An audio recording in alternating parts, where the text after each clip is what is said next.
Muy buenas noches. Es sábado 21 de marzo. La razón por la que recorrimos la sesión de interacción es porque la primera semana pues no se completó la asignación como era. Entonces decidí recorrer algunos días que estuvieran avanzando, que estuvieran comprendiendo las actividades. Y pues el objetivo de esta sesión principalmente era que ustedes aprovecharan esta sesión para algunas de sus dudas y explicar un poquito más el panorama del tema de los derechos humanos. Bueno, en vista de que no llegaron, voy a iniciar la grabación, misma grabación que se va a quedar como material para ustedes y que será muy importante que ustedes vean esta sesión. Vamos a comenzar.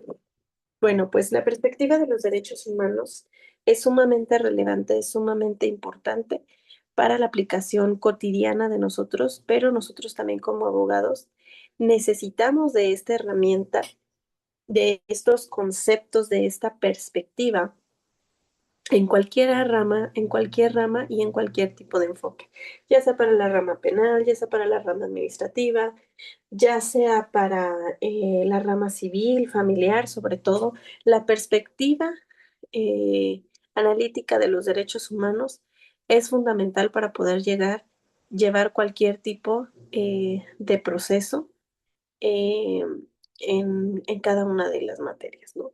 Entonces, es fundamental, es una materia se podría decir, de tronco común, es una materia muy básica precisamente por el desarrollo cotidiano que se entrelaza en cada una de las acciones.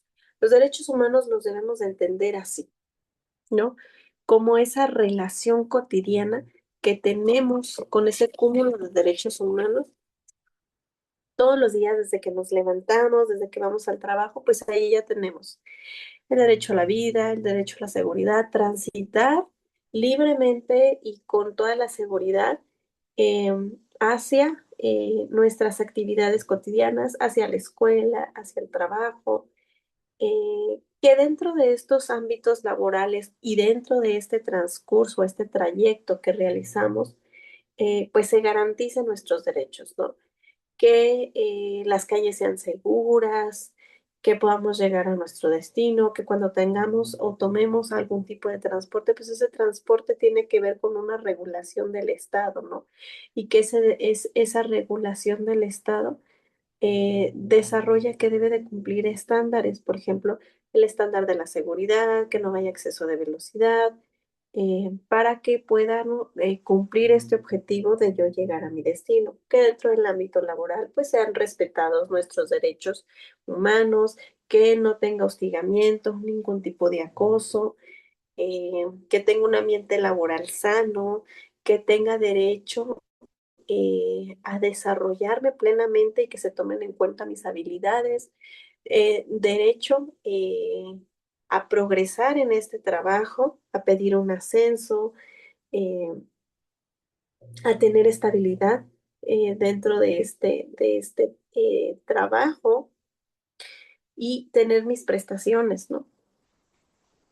Eh, Esto le da seguridad y dignidad al ser humano que se está desarrollando en este ámbito. Entonces, lo que coloca los derechos humanos, la convención, las convenciones, la Declaración Universal de los Derechos Humanos, pues es precisamente colocar un estándar mínimo donde el ser humano sea dignificado cotidianamente en todas las actividades que realiza y que estas condiciones en las que se desarrolla pues sean de manera digna, plena, respetuosa eh, y con seguridad, seguridad social, seguridad pública eh, y, ¿por qué no?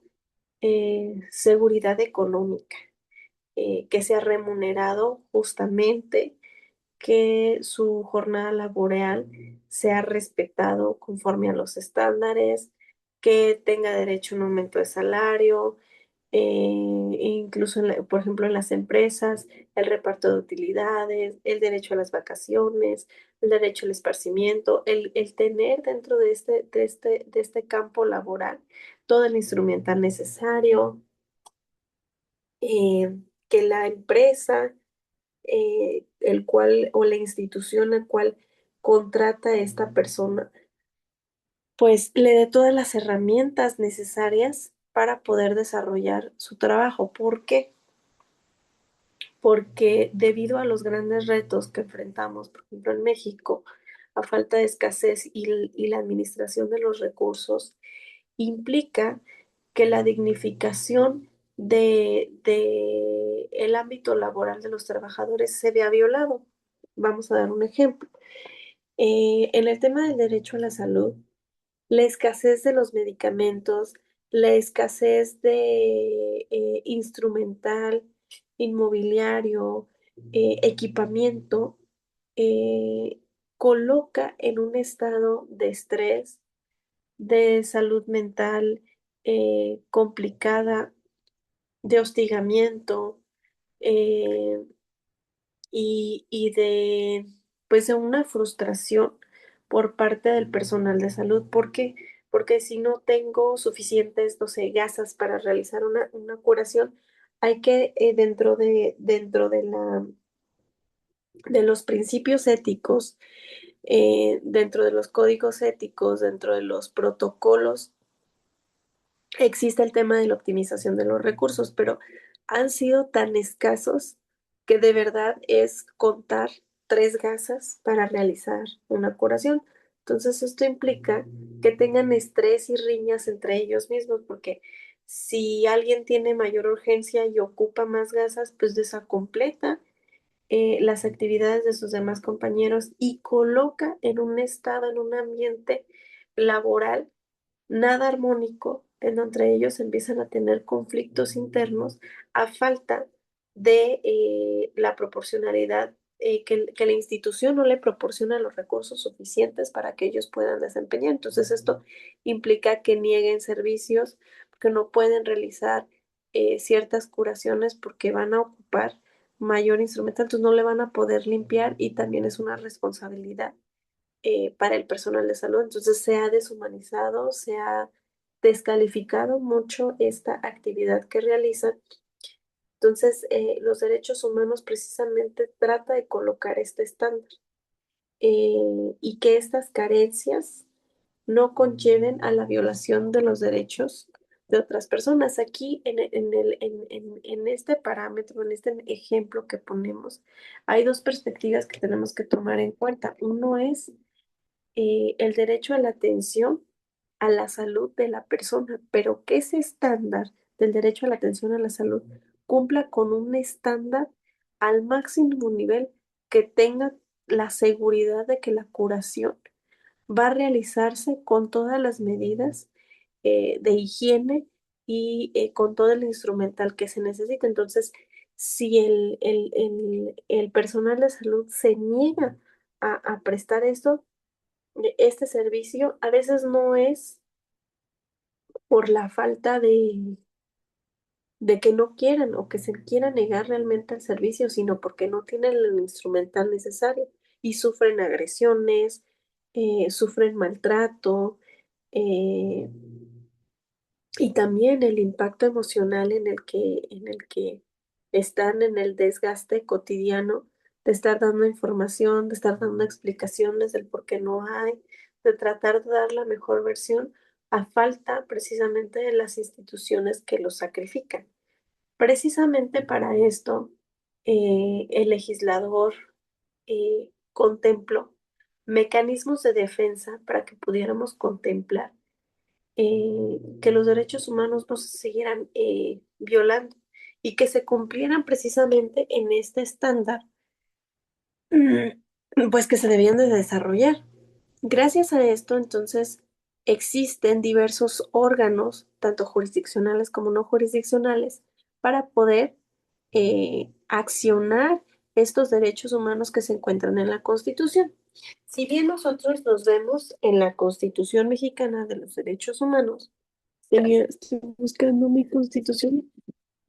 que tenía aquí a la mano, en donde establece un catálogo universal de los derechos.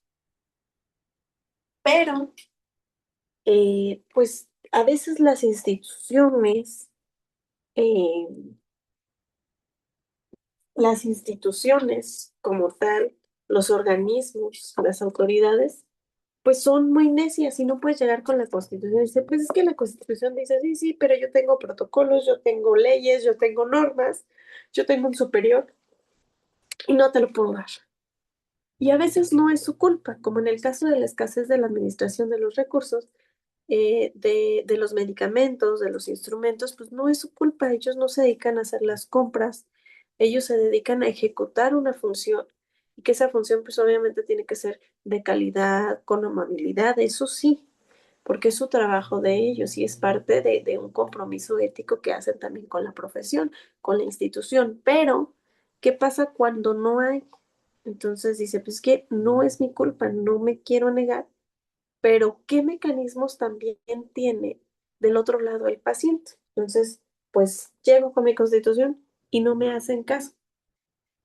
Pues para esto, como no era suficiente establecerlos en una constitución, había que estructurar organismos, instituciones, medios de defensa o llamados recursos en los cuales el ciudadano pueda recurrir para poderlos accionar de la Constitución y que de alguna forma autoridades especializadas en esta materia se pronuncien y obliguen a las autoridades, también a los particulares, a las instituciones, a los órganos, independientemente que ocupen un cargo de director, no sé, de una primaria, director de un hospital, incluso el gobernador o el presidente de la República puede ser sancionado y destituido por desacatar una orden judicial, hablando en los mecanismos de defensa de los órganos jurisdiccionales, ¿no? También estableció órganos no jurisdiccionales que apoyaran precisamente a la justicia jurisdiccional, porque ella obviamente que no iba a poder abarcar todo. Entonces dice, vamos a descargar, vamos a llegar a un equilibrio y lo que no se pueda resolver, pues va a haber no se pueda resolver o no se tenga que resolver de una forma inmediata ante los tribunales, pues hay una forma de platicar, de realizar convenios, donde un organismo no jurisdiccional puede emitir recomendaciones, puede emitir de alguna forma algún tipo de presión para que cumplan las autoridades y mediante la voluntad de la autoridad, pues puedan cumplir. Entonces, como una forma de resolver los conflictos de una forma alternativa, conciliadora, crea un órgano también no jurisdiccional a lo que llamamos las comisiones nacionales, las comisiones estatales de los derechos humanos. Por ende, también hace órganos jurisdiccionales como es eh, los tribunales federales, en este caso, mediante el mecanismo del juicio de amparo y establece otro tipo de organizaciones, por ejemplo, CONAPRED, COEPRED, aquí en Michoacán, que eh, sus resoluciones sí son meramente vinculantes y sí tienen un efecto sancionador. Entonces, eh, establece una estructura precisamente para darle eficacia al tema del cumplimiento de los derechos humanos. Y todos los países deben de elaborar y estructurar proyectos de cumplimiento para el tema de los derechos humanos. Y cuando esto no se cumple de manera interna por parte de los países, pues existen mecanismos internacionales a los cuales los ciudadanos, las organizaciones civiles en especial, pueden acudir para presentar su caso ante un órgano internacional que pueda resolver este caso. Obviamente, este tipo de casos pues van a tener que tener un cúmulo de requisitos, ¿no? Para esto, contempla en el ámbito internacional distintos tipos también de mecanismos de resolución de conflictos. Por ende, en México tenemos el Sistema Universal de los Derechos Humanos que está a cargo de los comités de la ONU y por ende también tenemos el Sistema Interamericano o Sistema Regional que es a través de la Comisión que previamente revisa los casos, que va a estudiar y que va a analizar y a pronunciarse la Corte Interamericana de los Derechos Humanos, además de otras funciones que tiene la Comisión Interamericana de los Derechos Humanos. Entonces, tenemos varias opciones para la defensa de los derechos humanos. El cumplimiento, podemos analizar que varía, depende del caso, depende de la perspectiva. Entonces, por ende, los derechos humanos necesitan un desarrollo y un estudio mucho más amplio. Por esto tenemos que entender qué son los derechos humanos, tenemos que ir mucho más allá. En el primer ejercicio les pide precisamente que se introduzcan al mundo de los derechos humanos buscando las definiciones que más les dejen un conocimiento previo de desarrollar qué son los derechos humanos. Bueno, y establecen definiciones en algunos trabajos que ustedes me mandan, como Pedro Níquel, eh, permítanme, déjenme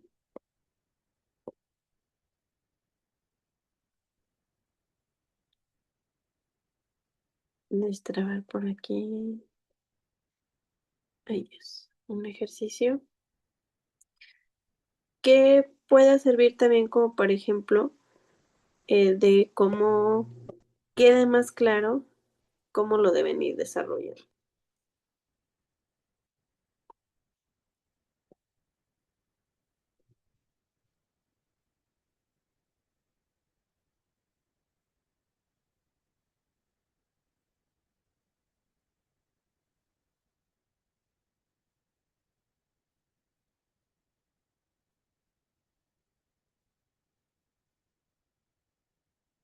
Mm,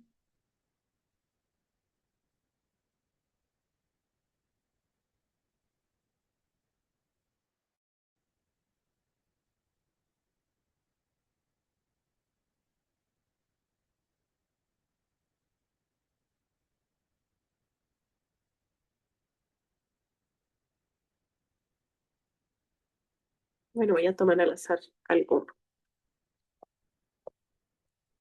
Em,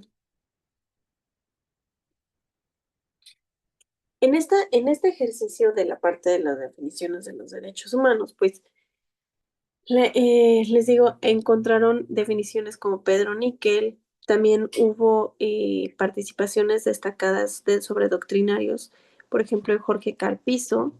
Eh, Aquí tengo un trabajo donde utilizó una definición de Eusebio Fernández, pero en estas definiciones nos debe de desarrollar y nos debe de explicar qué son los derechos humanos. Por ejemplo, en uno de estos trabajos veo que dice, los derechos humanos son la herencia histórica que le pertenece a cada una de las personas humanas y a cada pueblo. Nadie puede ser desposeído de la protección tanto nacional como internacional de los derechos humanos. Está bien, pero está a medias. Aunque no es lo que buscamos al 100%, a veces tenemos que seguir explorando esto porque no me deja un conocimiento completo. Trae una parte contextual. Dice, los derechos humanos son la herencia histórica, se van heredando, se van transformando. Habla de forma subjetiva, entonces a veces no estamos tan preparados como para poder analizar que es una subjetividad de esto. Entonces yo les recomiendo que lean en esta parte algunos artículos mucho más ligeros. Esta semana sí les voy a estar subiendo ya mucho material puse activado algunos avisos, pero que no se están actualizando. Entonces, más tarde voy a entrar a revisar para que ya se estén actualizando. No los quería saturar precisamente porque quería que avanzaran al máximo con esta parte. Entonces, esta definición es muy subjetiva, hay que interpretar mucho y hay que buscar. Entonces, traten de definiciones que sean mucho más claras y mucho más puntuales porque a la hora de identificar las características no logran relacionarlas o les cuesta mucho trabajo relacionarlas. Yo como ya tengo un trabajo de lecturas, pues es para mí muy fácil poderlas desarrollar y saber a qué se refiere y cuál es la perspectiva. Dice, pertenecen a cada una de las personas, pues ahí habla sobre la inherencia, sobre la universalidad y a cada pueblo. Habla de un interés público. Nadie puede ser desposeído, eh, nadie puede ser despojado precisamente de estos derechos humanos, porque tienen un carácter universal, porque son inherentes a la persona, porque son inherentes a la dignidad, porque también tienen una especie de, como parte de su característica, de interdependencia, que cada uno de estos derechos depende uno de otro para poder ser cumplido. Y tienen una protección tanto de carácter nacional como de carácter internacional. Allí habla de la posibilidad, de la obligación que tiene el Estado frente a estos derechos y cómo podemos de esa forma con estas definiciones, ir desarrollando cuáles van a ser los mecanismos de defensa, porque dice, si lo reconoce como que tenemos una protección estándar nacional, internacional, debe estructurar esa protección para poderla accionar, ¿no? Pero esta es una forma en la que yo tengo que explicar los derechos humanos. Hay otra, por ejemplo, de Jorge Carpizo, que me parece un poquito más completa, pero hay que ir recortando, identificando los elementos y cuando tengamos un concepto eh, o un párrafo muy grande, hay que ir sacando y destacando los elementos. Por ejemplo, aquí dice, los derechos humanos son aquellos que las personas poseen su propia naturaleza y dignidad. Son aquellos, aquí ya me está diciendo que son aquellos que son inherentes, que no son concesionados de la comunidad política. ¿Qué se quiere decir con que no son concesionados de la comunidad política? Que no están a votación de los demás. Nadie dice como de aquí todos vamos a votar y Juan el día de hoy no vive, ¿no? O Juan el día de hoy no tiene libertad de expresión. O Pedro no tiene el día de hoy derecho a la alimentación. No, no están a consenso ni a consensión de la comunidad política, ¿no? Los políticos, las autoridades no pueden decir cuándo y no se privan de estos derechos. Entonces, esta es una pauta muy importante que abre cuando, por ejemplo, existen estos esquemas que debe de desarrollar para proteger el derecho a la salud, eh, el sistema del Estado, ¿no? En el artículo cuarto constitucional establece un parámetro muy importante de lo que son el derecho a la salud, ahorita retomando los ejemplos que le estaba dando. Y establece, y los voy a leer para ser más puntuales, dice, toda persona tiene derecho a la protección a la salud, pero la ley definirá las bases y modalidades para el acceso a los servicios de salud y establecerá la concurrencia de la Federación y las entidades federativas en materia de salubridad general conforme a lo dispuesto en la fracción 16 del artículo 73 de la ley de esta Constitución. Entonces, ¿qué dicen las autoridades? No, no, no. Lo que quiere decir es que yo como Estado, esa es la interpretación de la autoridad que nos hacen aplicar. Dice, tengo que definir el sistema de salud donde deba de proteger su derecho a la salud y voy a crear un esquema donde voy a establecer un catálogo y voy a decir qué enfermedades pueden garantizarle y qué enfermedades no, porque no alcanzo a abastecer este cumplimiento y pues establezco un IMSS, un ISSSTE, un tema de seguridad pública, de seguridad de salud pública Y consenso también, concesiono, perdón, una parte de estos servicios al sector público para que exploten y garanticen también las personas que tienen otro nivel económico puedan absorber sus gastos, ser emancipadores y no dependan del Estado. Y dice, el Estado está bien, está perfecto. Lo que no puedes hacer es limitar su derecho a la salud. Está bien que te organices y esquematices la proporción, el destino de los recursos, una estructura para tener mejor organización, mejor efectividad, mejor garantía, mejor dignidad, mejor atención. En todo eso estoy de acuerdo. Lo que no puedes hacer es decir que hasta aquí les cubres ese derecho a la salud. Dijo, no, o sea, es una obligación tuya y tú verás de dónde sacas dinero. Lo que yo dije, y estas son las observaciones que emiten estos órganos internacionales a través precisamente de que gente, ciudadanos como ustedes, como yo, eh, pone en estudio sus problemas, lamentablemente, que son víctimas de violaciones de los derechos humanos y dice, analiza este caso porque el Estado me está poniendo muchas trabas. Y dicen los organismos internacionales, no, no, no, no, a ver, lo que yo dije, incluso los organismos nacionales establecen la pauta en la cual la autoridad debe de cumplir. Y dice así, dice, a ver, yo te dije que te organizaras para que pudieras garantizar este derecho.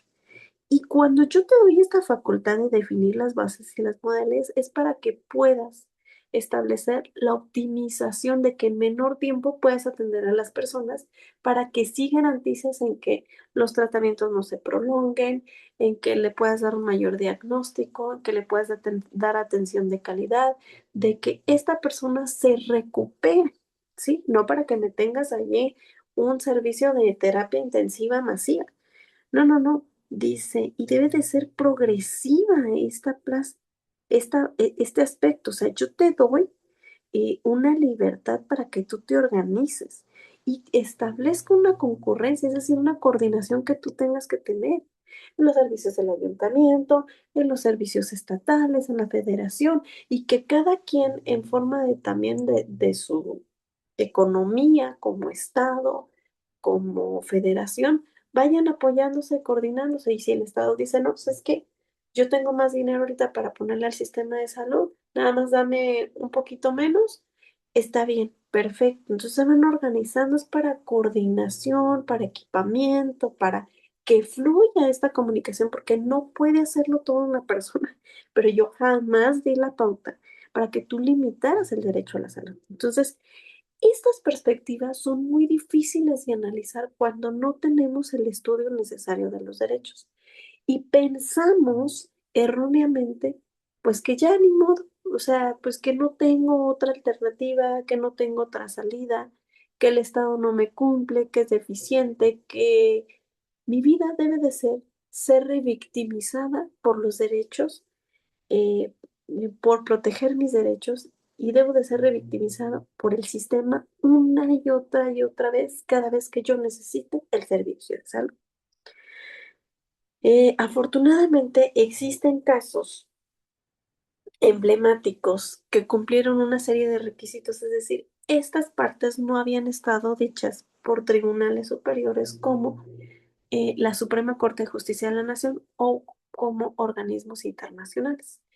Y en México hemos tenido sentencias muy relevantes precisamente en el área de salud, que esto es lo que se encarga en su estudio de su segundo ejercicio. Este es el análisis que yo quiero que ustedes realicen. Al realizar estos casos, analizar estos casos, lo que van a realizar es precisamente la vida de una persona que le pasó y que fue víctima de estos, que fue víctima de las autoridades, que tuvo que pasar una situación meramente lamentable, precisamente se arriesga y muchas de las veces cuando se arriesga con el sistema, cuando se arriesga a apostarle, cuando levanta la voz, no sabe el beneficio que va a tener y a veces no tiene el beneficio para él propio, porque pues ya son daños de imposible reparación, ya solo hay una reparación económica, una reparación pública, pero estos aspectos nos sirven a todos los demás ciudadanos que somos víctimas una y otra vez. ¿Y qué pasa? Que mediante los mecanismos internos de derecho, de trámite, las suspensiones, que son como una especie de mini sentencia, si lo quieren ver, la suspensión es un mal llamado recurso, medidas cautelares, nosotros los llamamos en el mundo de los derechos humanos, son medidas provisorias que no tenemos que esperar hasta que llegue la sentencia, hasta que se termine el caso, sino son medidas preventivas, anticipatorias, reparatorias, para que evitar un daño de imposible o de difícil reparación, sobre todo en los temas de salud. Y han servido precisamente la batalla que han realizado estas personas para que se den más pronto, para que exista un carácter, una vía y un recordatorio para las autoridades, para jueces y para las instituciones, dónde deben de caminar y en qué estándar lo deben de aplicar. Entonces, con esto, mágicamente, nosotros podemos tener de una forma más accesible y más rápida a nuestro derecho a la salud si es que se nos está violando, sobre todo con los tratamientos de cáncer o enfermedades crónicas degenerativas. Es muy importante que si estamos pasando por una tipo de situación o tenemos un familiar cercano, conozcamos estos mecanismos y conozcamos que además la ley es súper flexible. Dentro del amparo existe un mecanismo excepcional para los casos de urgencia. Por el tema de desaparición forzosa, gracias a estos precedentes y este desarrollo de los derechos humanos, pues ya no se tiene que esperar las 72 horas que anteriormente esperaba el Ministerio Público para poder buscar a una persona. Lamentablemente tuvieron que pasar muchas víctimas, desaparecer muchísimas víctimas, sufrir tortura muchos ciudadanos para que estos casos eh, llegaran a un estándar internacional y colocaran un precedente importante de actuación que cambiara la forma en la que actuaban las autoridades y hoy en día hay diferentes alertas de búsqueda que se pueden emitir al momento eh, de que se denuncie eh, la desaparición de una persona. Em, Sobre todo en el contexto en el que vivimos y el tema de la violencia contra la mujer es un paso muy importante. Em, bueno, en estos aspectos ha sido también muy importante precisamente nuestra labor como abogados, el saber, el estudiar, el profundizar en las doctrinas. Ustedes tal vez quieren aprender todo con la Constitución, con las normas, pero para poder hacer una interpretación mucho más proyectada, incluso desarrollar cosas que no están desarrolladas, sí se puede. Y todos los días se desarrollan, y todos los días se repiensan, y todos los días se estructuran, porque la sociedad está cambiando. Y al mismo tiempo que la sociedad está cambiando, las necesidades van cambiando. Entonces nosotros debemos de girar a un paso agigantado. No se diga, vivimos en una nueva era de los derechos, no es lo mismo la era de hace 10 años. Nos renovamos y nos dio un empuje importante en la pandemia con el tema del Internet. Ahora existe, por ejemplo, herramientas de inteligencia artificial que también tuvieron que necesitar un desarrollo y un enfoque de los derechos humanos para la protección a la privacidad, para la protección a los derechos de las personas, para la propiedad intelectual.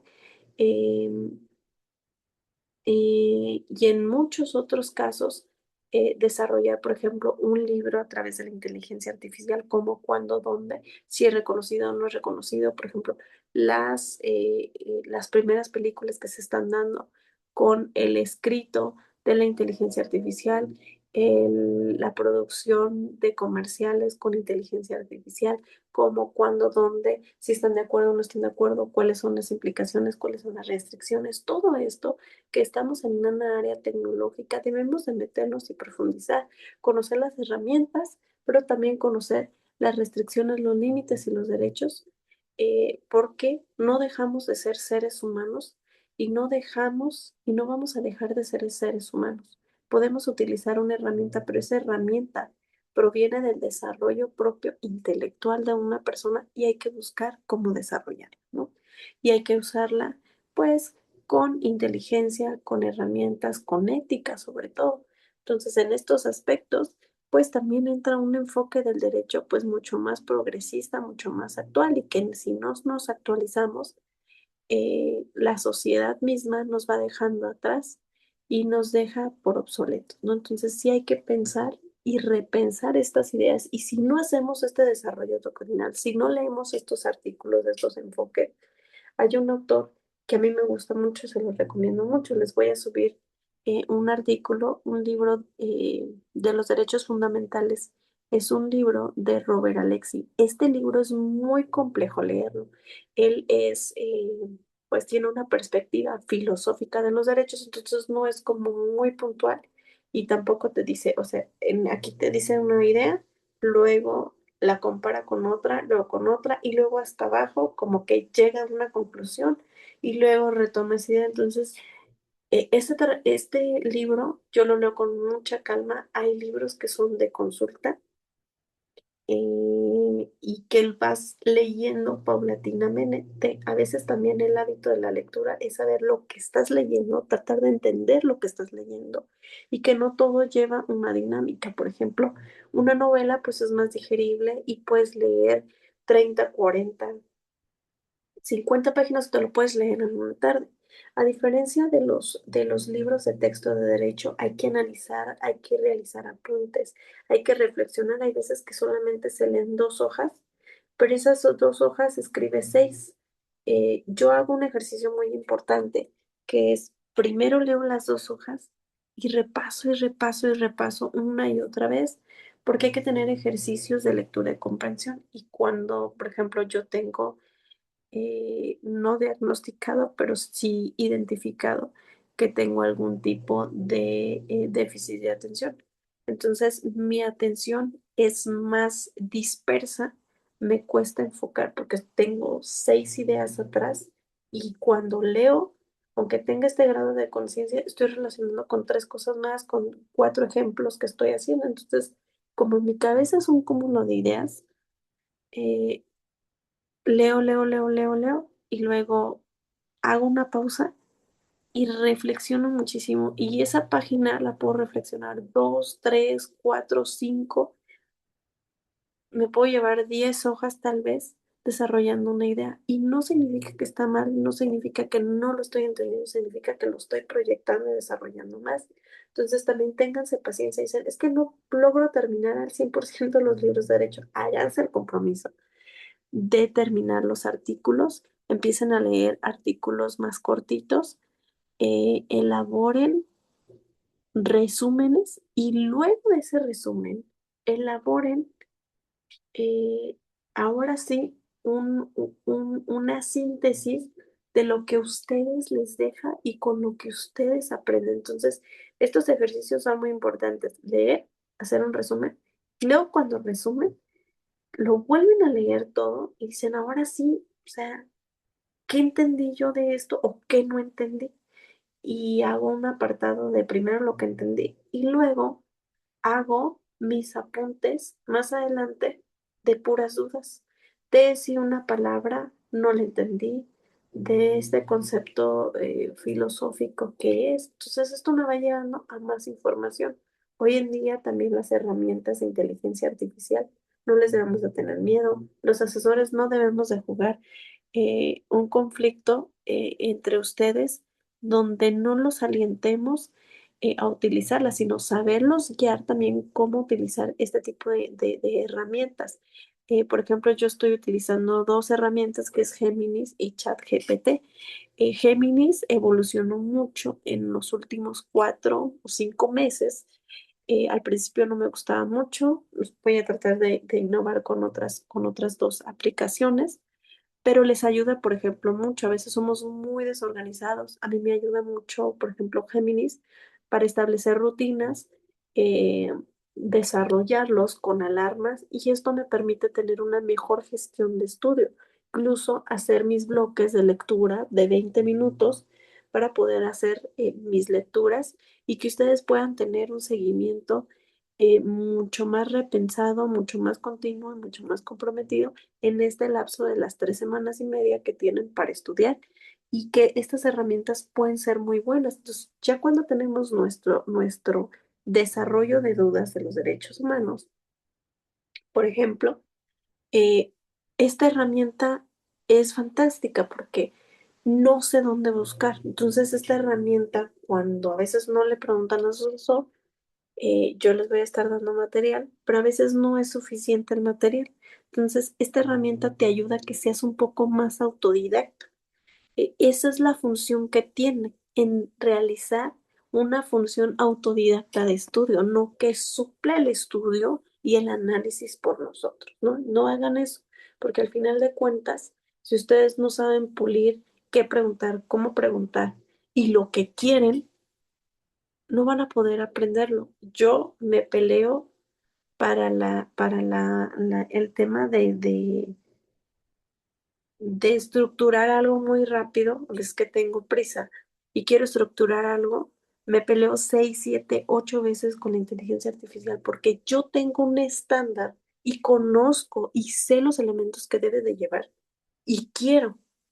Y la inteligencia es limitada todavía porque no llega a desarrollar con un plan. Entonces, la que está haciendo la función de pulirlo y perfeccionarlo soy yo, nada más me está ayudando a cortar el tiempo en lo que yo lo puedo hacer, porque yo lo sé hacer. Entonces, si no saben y no aprenden cómo deben de realizar esto, no van a poder utilizar estas herramientas y les van a poder sacar el mayor provecho. En este consejo que yo les doy, estas dudas que tengan, sí pregúnteselas a la inteligencia artificial y ayúdame a profundizar mucho más y no me des la razón. Y hazme una serie de segmentos de cuestionarios, de preguntas, a ver si estoy entendiendo. Y les hace exámenes muy padres que a mí me gustan. Por ejemplo, estoy estudiando idiomas en, en, en una universidad y me deja esta parte de la inteligencia ayudar a practicar, ¿no? Entonces, si no estoy entendiendo bien o si ya entendí bien un tema, digo, ahora, o sea, ya desarrollé este apunte, ahora ayúdame a hacer un tema de repaso. Y con cosas bien básicas que me ayudan a identificarse, es que todavía no. Entonces sigo y sigo y sigo y sigo y esta me ayuda a practicar lo que yo quiero desarrollar y a pulir esta habilidad. Entonces es muy importante que también se den la oportunidad. Ya les dije, son dos aplicaciones, Géminis y ChatGPT, que por ahorita yo se las recomiendo, que son las que yo he utilizado, pero sí tienen que saber qué preguntar. Si no me intenten hacer trabajos con inteligencia artificial. Tiene un algoritmo, tiene un lenguaje, luego sé reconocer el desarrollo y porque la inteligencia artificial precisamente para el análisis de los casos, como yo les estoy platicando, pues no les logra desarrollar un argumento, ¿no? Ni siquiera bien una síntesis argumentativa. Entonces ahí no hay de otra más que ustedes lo tengan que hacer porque no va a ser suficiente. Las reflexiones luego se notan sin perspectiva, sin profundización, sin ejemplo. Esta humanidad que ustedes le ofrecen, esta frescura que ustedes le ofrecen al trabajo, no la pierdan, no tengan miedo a equivocarse.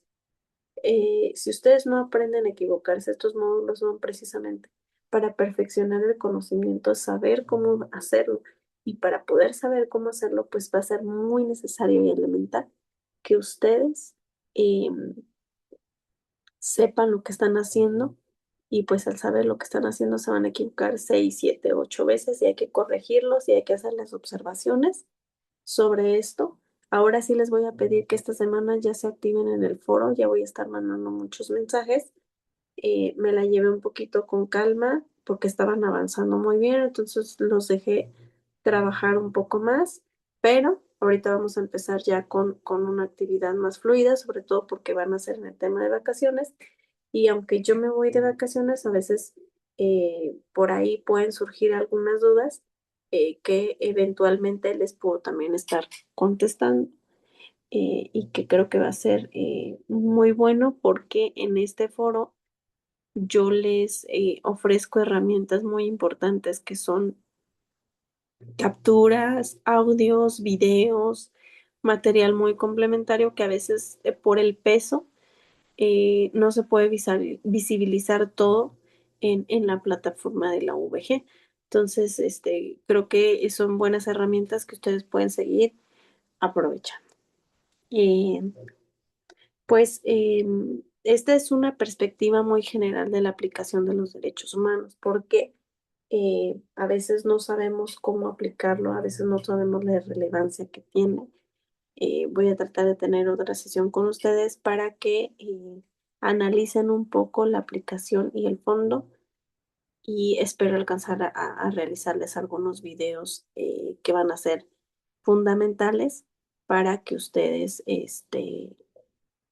tengan como tips, pequeños tips que les voy a mandar precisamente para irlos guiando y refrescando esta idea de, de cómo se aplican los derechos humanos en una sentencia. Bueno, son las 22:22. Voy a tratar de dejarlo hasta aquí para que esta sesión no se haga tan larga. Espero haya sido una sesión de interés para ustedes y que en la próxima sesión que voy a agendar antes de irnos de vacaciones, pues precisamente estén ustedes presentes para poder desarrollar sus dudas, que tengan toda la confianza, que es un espacio bueno, seguro para ustedes y pues que yo estoy aquí para guiarlos y colocarlos en este estándar que deben de tener, un estándar fundamental de conocimiento sobre los derechos humanos y poder profundizar algunas cosas mucho mayor. Bueno, pues me despido. Que tengan muy buenas noches y nos vemos en la próxima sesión.